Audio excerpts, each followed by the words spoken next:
how many books I can read in 24 hours. This rocking chair makes an absurd amount of noise, so I apologize in advance for that. It is decades old, but here we are. All right, so I have decided to do a 24-hour reading challenge, but because I am in my 30s, have a child and also a job, I cannot stay up for 24 hours straight because that would be good for no one in my immediate circle. Instead, I've decided that I'm just going to use a 24-hour timer and basically use a stopwatch and calculate 24 hours and see how much I can actually read in 24 hours. I'm super excited for this. I have never actually timed how long it takes me to read. I know that I can probably read maybe like 2 books a week, but I don't know how much that is in hours. So I think this will be really fun. I'm really excited to do this. Let's talk about the stack. So first up on the list is Brandon Sanderson's Hero of Ages. If you saw my wrap up for June, you know that I was obsessed with Well of Ascension. This is the 3rd book in the Mistborn trilogy. I'm not going to say too much about it because that would spoil what happens in the first 2 books, but I'm super, super excited to finish this. I think I only have, I have less than 100 pages left in this one. So this one I'm assuming I'll finish within the first hour of the challenge. Then we have Riley Sager's The Only One Left. I have wanted to read this one since it came out, I believe, last summer. I'm a huge fan of Riley Sager. I usually really enjoy his work. Final Girls by him is one of my all-time favorite thrillers, so I'm super excited to dig into this one. I know he released a new one this summer, but honestly, this one I just happened to see at my library the other day. It is on my list for one of the 24 books I want to read in 24, and I'm just really in the mood for it. Then we have Emily Henry's The People We Meet on Vacation. I bought this a while ago and have not read it, but this is to me the perfect summer read. I've only ever read Book Lovers by her. I really enjoyed it, so I would like to read another one of her books. I know in this book we're following 2 characters, Poppy and Alex. They are the best of friends, and I think there's some sort of falling out, and now they're trying to reignite their friendship here. So again, try not to read too much of the backs of the books, just to kind of go in blind and just really enjoy the book for what it is. Okay, then we have Just for the Summer. I have never heard of this book before. I thought the cover was really cute when I saw it at my library, and I actually did read the back of this one, and it reminded me a lot of that movie with Cameron Diaz, that Christmas movie. I think it's called The Holiday. We've got Ginny Masters. She manages a popular boutique hotel in Seattle, and then Jacqueline Potter, who manages her grandfather's fishing lodge in Idaho. So basically 2 very different lives, and they're going to switch jobs, lifestyles, and I guess it says even love interest for the summer. So I thought this one I just thought it was so cute since it reminded me of that movie, which I really enjoy. So I'm excited to read this one. And this one's short, much shorter than the other ones. Like most of the books that I've picked up are pretty chunky. This one is pretty short. So I feel like in the middle of reading 24 hours, I might want like a small little break. So I think this one would be good. I have Finlay Donovan Rolls the Dice. This is the 4th. I believe it's the 4th. This is the 4th book in the Finlay Donovan series. I read the first 3. I loved the first one and the second one. The 3rd one was not my favorite, but I do like these characters, so I want to give the series another go. I'm excited to see what the author does with this. Again, because it's the 4th book, I don't want to say too much because that will kind of spoil what's been going on. But the premise of the entire series is essentially that Finlay is a writer, and in the first book, someone overhears her pitching her new novel and thinks that she's an assassin for hire. So now the entire series is kind of following this chain of events that occurred because of that one lady thinking Finlay was an assassin. So again, I really liked the first 2, and so I do like the characters. I think it's an easy read, and I think there's some funny moments, and this will be good. And finally, I will be reading Lucy Score's Body in the Backyard. This is the 4th book in the Riley Thorne series. A lot of series. Yeah, I guess I'm reading 3 different series. That's kind of cool. Might as well just call this me reading through series and I'm in the middle of. But anywho, this is the 4th book in the Riley Thorne series. I am super excited for this. I love the Riley Thorne series. It's like found family. Riley's a psychic. Her partner is a PI. And so they're kind of just going through how they work together, one being a PI and using those skills, and then Riley being a psychic and using that. So Riley lives in a house with like a bunch of old people. There's just comedy there as well. I always have a good time reading them. Again, they're fast, easy reads. They're by Lucy Score, who wrote the Knock 'Em Out series. So if you enjoy that and you also like mysteries, I think this would be a great series for you as well. All right, so let's get to it. Let's see how many of these books I can read in 24 hours.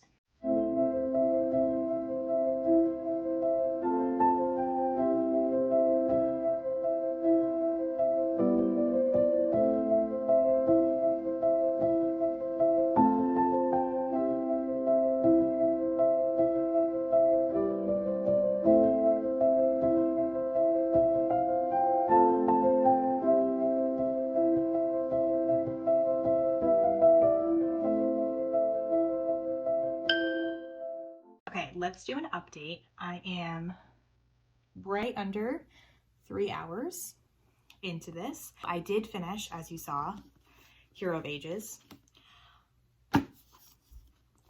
I can't say too much about this book because it is the final book in the trilogy, so kind of going over the plot of the book would really give away what happened in the first and second book, which I don't want to do.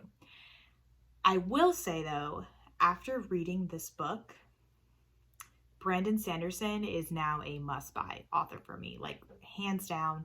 Anytime I read a Brandon Sanderson book, I will be buying it because I want to reread this series again. There's so many things that I learned in this book that I should have been paying attention to in the first two, and maybe I just didn't know I was supposed to be paying attention to it.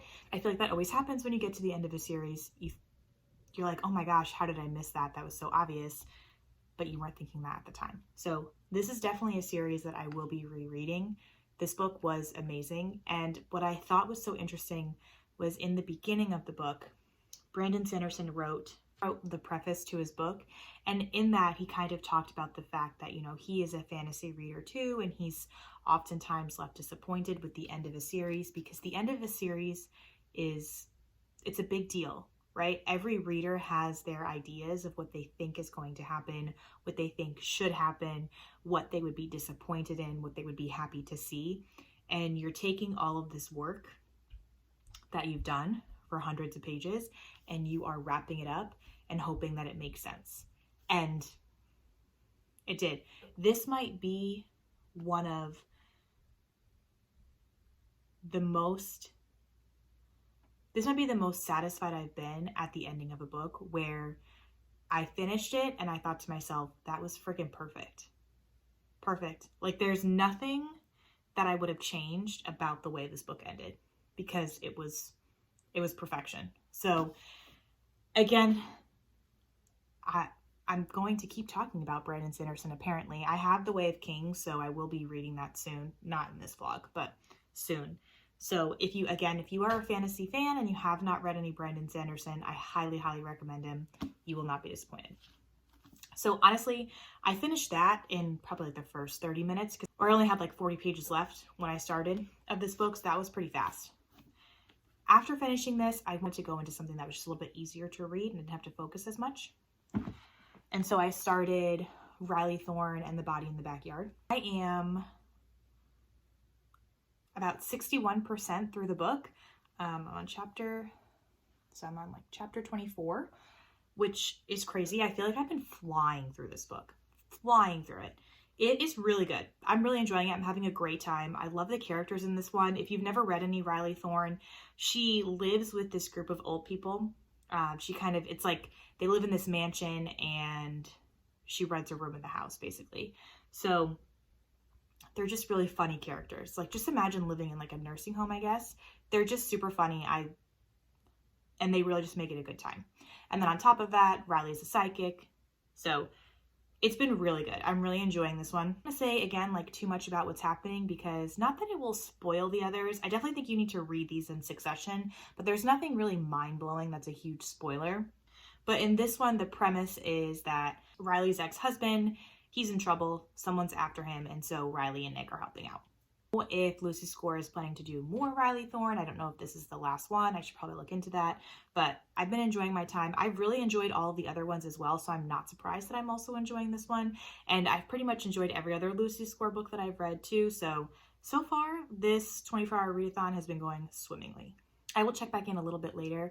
It's like almost 9 p.m. now, so I'll probably read an hour or two more before I go to bed. I don't think I'll check in tonight, and I honestly feel like the next time I check in, I'll probably be done with this, so I'll be picking something else in my stack.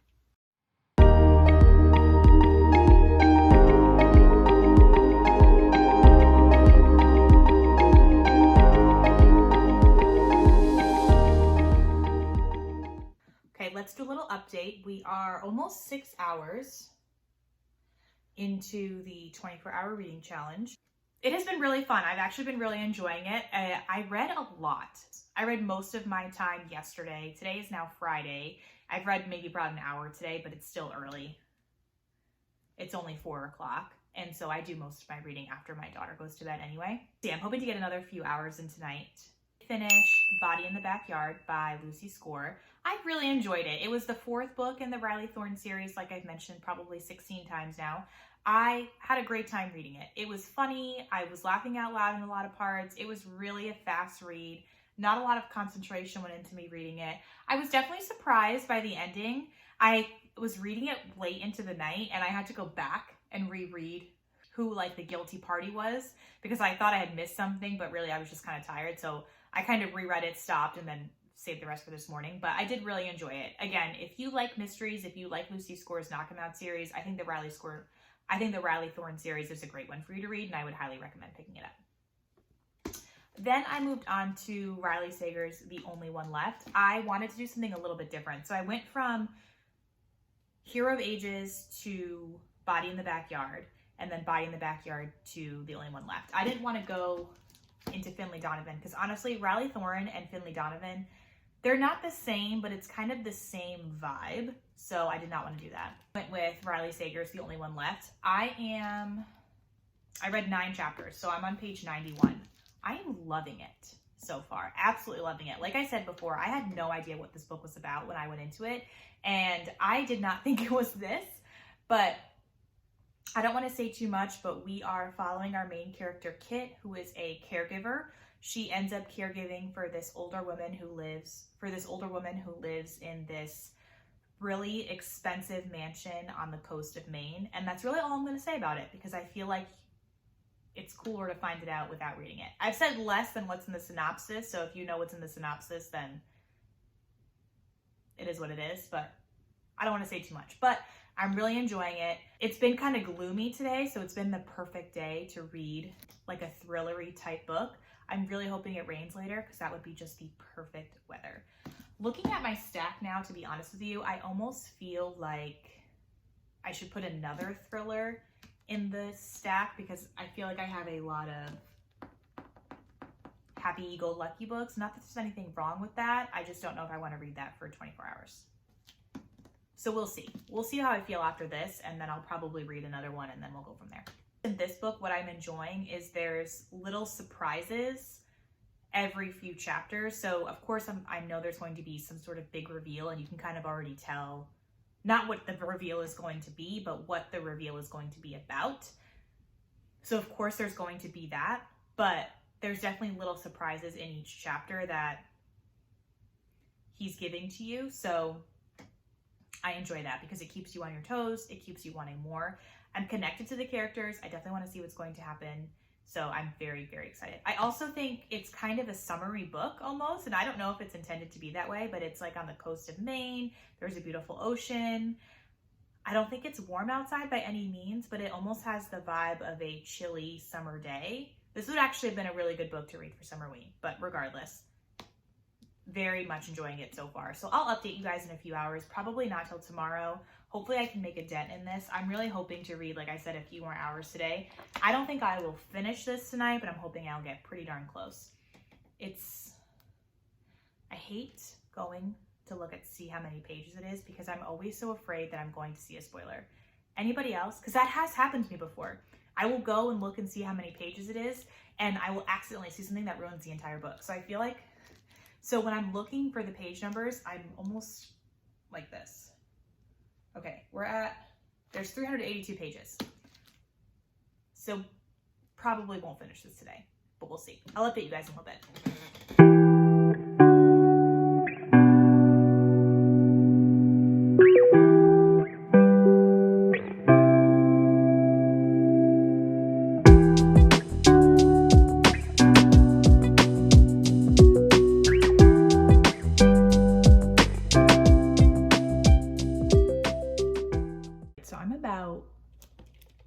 200 pages into this now. Oh my God, this book is so good. I have a few theories about what is going to happen. I'm not sure if I'll be able to guess it because honestly, every time I think I have Riley Sager figured out, he just throws something in there that I just wasn't seeing. But I have got a few theories that I'm kind of playing with that I think might be what's actually happening here.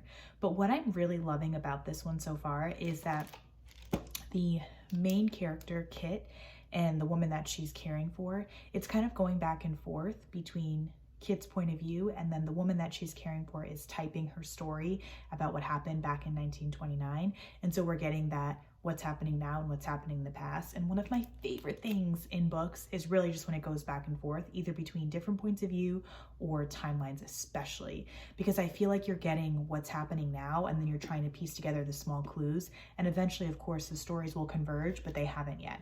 But I am just loving this one so far. It's creepy. The house is literally falling apart. Like the house that they live in, the chapter I just read, like the cliff is literally falling apart.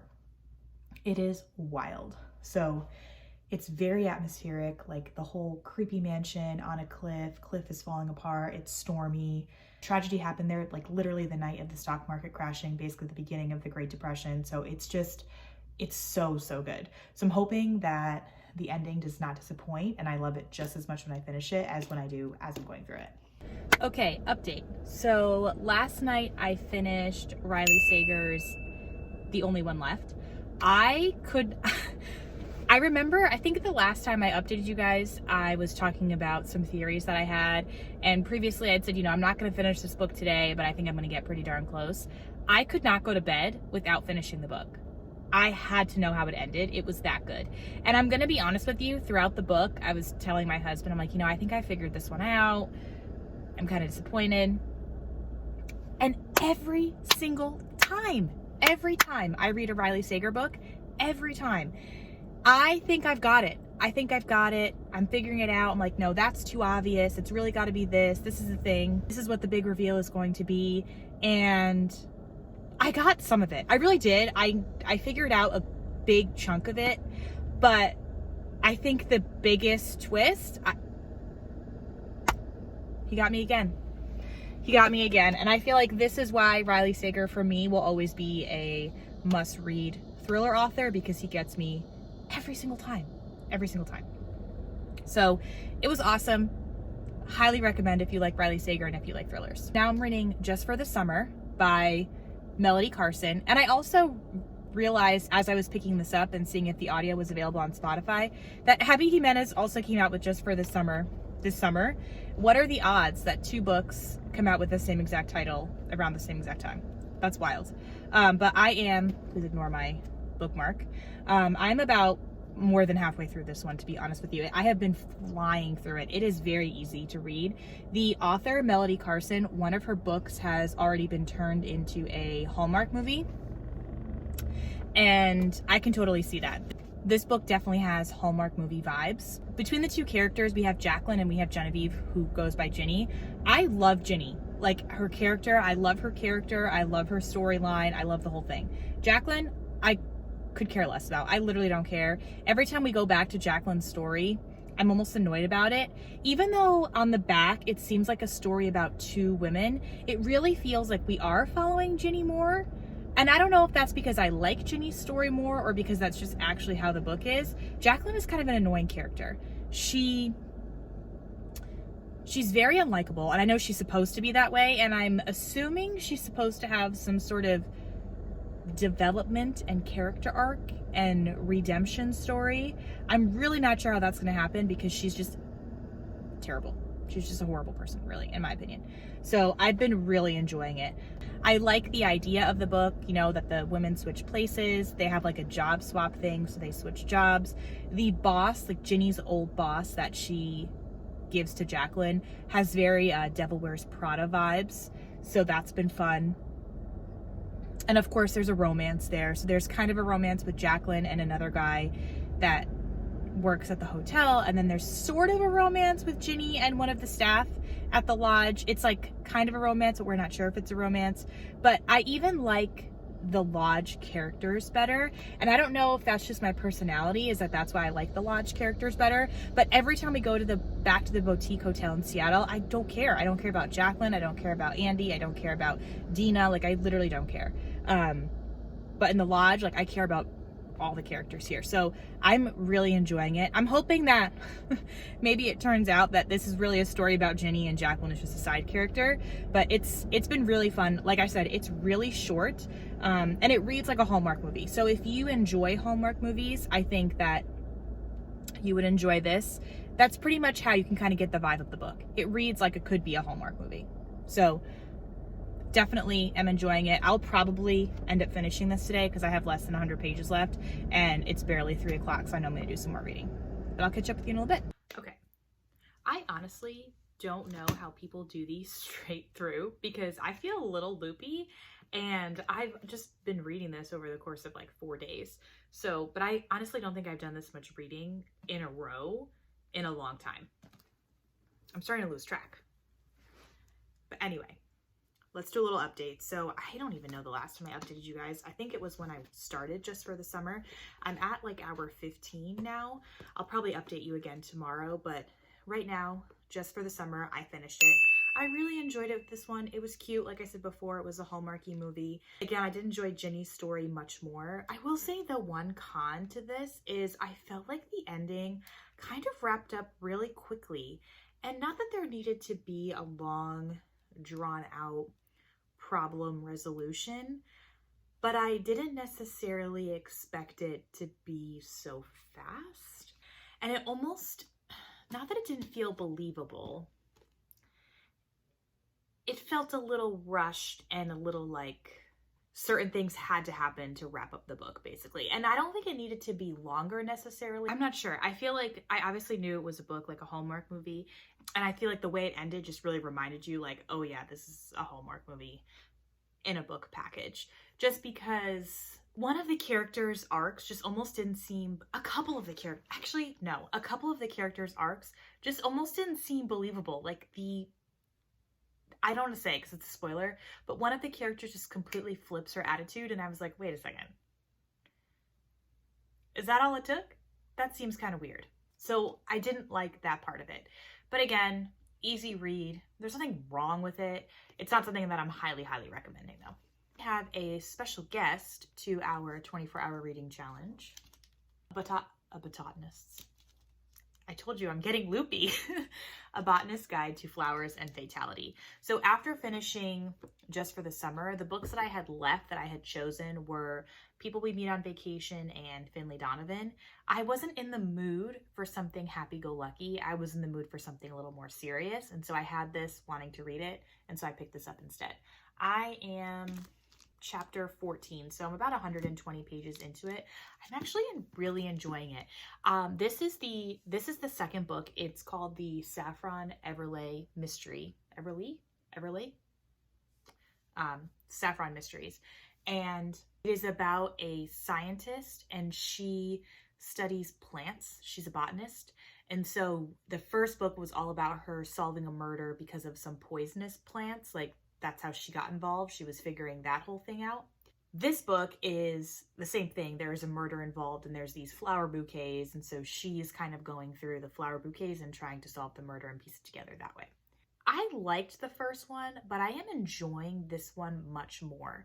I remember reading the first one and not loving the ending. I, again, felt like the ending just kind of came out of nowhere and rushed. I think we're sensing a theme. I don't like when the ending is like completely blown off. I feel like the end is a very important part of the story. And maybe that's why I like Sanderson so much, because I feel like his books' endings are like 100 pages long. I digress. Anyway, what I can tell you is I greatly appreciate the amount of research that went into this book. You can tell, like, this author did her homework and it shows. I mean, just little things. Like, this book is set in the 1920s, but little things just like what the women did for makeup, what kind of parties they went to, just different things like that. I'm just thinking to myself how much research just went into writing a simple sentence like, oh, she used this perfume. I mean, you have to make sure that perfume was in production during that time. And so that one sentence, that took some research. And don't even get me started on the fact all these flowers involved, and the main character is a botanist, so you have to go through her research and everything that she's discovering. I don't think the author is a scientist. It doesn't mention that in the back of her book. She enjoyed reading historical mysteries, so it makes sense that she would have written one. But I'm enjoying it. It's definitely not a fast-paced read. I will give you that. Like, it is not a book that you can pick up and finish in 2 hours. It takes a lot more concentration than that to read it. A, because it's written in an earlier time period, so there are little nuances there that you have to pick up. And B, because there is a lot of science involved. Not a lot in a way that it's discouraging, but enough where you want to be paying attention. I 100% have no idea who did it. It's concentrating so much on everything else around it that I'm not spending any time on the mystery. So I don't know if that's a good thing or bad thing. We'll see.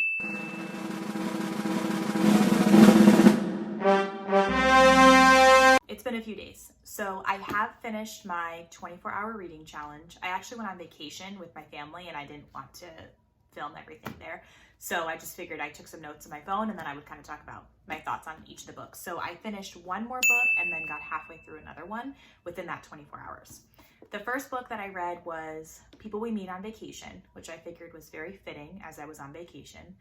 I absolutely loved this book. Loved. After reading 2 of Emily Henry's books, I can officially say that I am Team Emily Henry. I will be reading the rest of her books.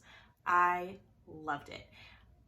It felt like a very real story. If you've been around for any length of time, you know I hate when the romances feel just ridiculous and stupid. This did not feel like that at all. It was 2 friends working on rekindling their friendship, and it was just fantastic. And I also just loved how opposite the characters were, right? We've got Poppy, who's just kind of a wild child. She comes with this very free family. And then we have Alex, who's very rigid for a reason, and he gets into that in the book, and just kind of their dynamic. And the other thing that I absolutely loved about the way this book was written, the way Poppy and Alex's relationship works is they go on vacation every year. They call it the summer trip. Poppy is a travel vlogger and Alex is a teacher. So they get 1 week in the summer, they have this summer trip together. They've been friends for I think 12 years, and the book goes back and forth between the summer trip they're currently on now, trying to become friends again, and then every summer trip they've taken before. So you don't know exactly why they're not friends right now, what happened, and you're just going back and forth between what's happening on this summer trip and what has happened on the summer trips previously to get them to this point. You know I love the multiple timelines. I just love it. So I thought this was so good. I could not put it down. I finished it as fast as humanly possible. Absolutely loved it. Highly recommend. It was the perfect vacation, summer, beach read, and I will definitely be picking up more Emily Henry in the future. After I finished People We Meet on Vacation, I started How to End a Love Story. I got about 200 pages in the challenge. I have since finished it, but I did get about 200 pages in during the 24 hours. The awesome part about this, so I read this right after People We Meet on Vacation, and the author, Yulin Kwang, is actually the screenwriter for People We Meet on Vacation. I have no idea when that movie is coming out, what the deal is with that, but I'm so excited that I read them back to back. There are some trigger warnings with this book, which I will put down below. They mention them in the very beginning. The main character in this book is Helen. She is an author. She writes young adult novels, and one of her novels is being adapted for a TV show, like a miniseries. Helen decides that she wants to be in the writer's room. She wants a part of her book being turned into a TV show. We're following Helen being a part of that, going into the writer's room, and the second chair, basically the second in command in the writer's room, is Grant. And Helen and Grant have a past, which they get into in the book, making it very hard for them to work together. So it's really about how they work together, if they can work together, how the rest of the room goes with that, and then Helen's feelings about what has happened in her past, Grant dealing with what happened in the past because it was very traumatic for both of them, and just how they're moving on from that. I loved it. I thought it was great. I loved the characters. I loved Helen and Grant. I loved the side characters.